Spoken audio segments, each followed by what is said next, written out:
Fala galera, pra você que não me conhece, eu sou o Diogo e pra quem me conhece, eu continuo sendo o Diogo.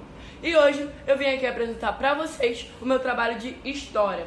E o tema nada mais nada menos que é a Segunda Era Vargas. Então vamos lá entender um pouquinho sobre que situação é essa, como assim Segunda Era Vargas? Vamos lá entender um pouquinho?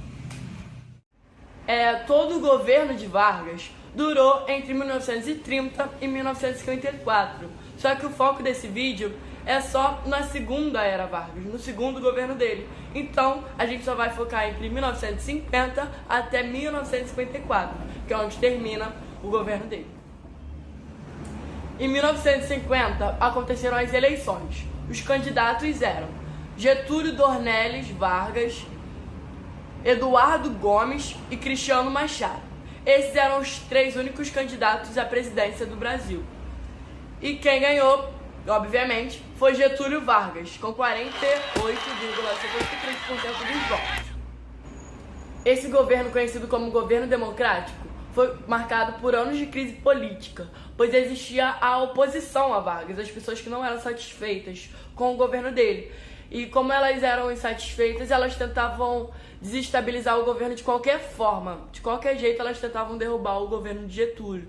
E elas eram insatisfeitas com o desenvolvimento nacionalista, sobre Vargas ser mais nacionalistão. Vargas era muito nacionalista, muito mesmo. Então ele era contra os liberalistas, os liberais, assim, e ele adotava uma política econômica que priorizava o nacionalismo, desagradando, assim, quem priorizava o capital estrangeiro, os liberalistas. Vargas fez muitas coisas para agradar o povo. Ele, vamos botar em tópicos. Aumentou o salário mínimo em 100%, fez a lei de remessa de lucros e também fez a criação da Petrobras e da BNDES.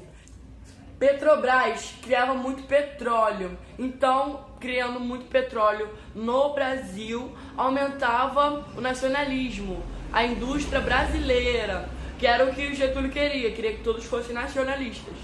Ele fazia todas essas coisas de aumentar o salário mínimo, de criar a lei de remessa de lucros, a BNDES, a Petrobras, para remover a sua imagem de ditador, gente. Ele não gostava dessa imagem.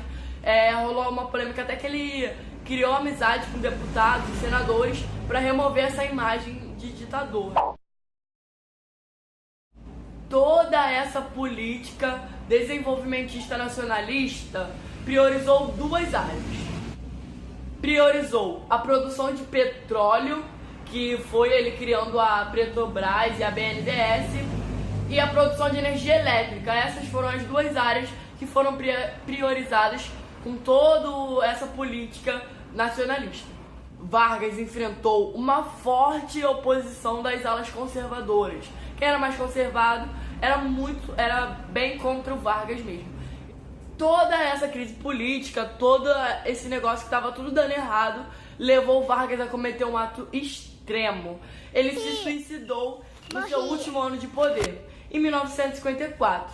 E foi aí que terminou a nossa história, galera.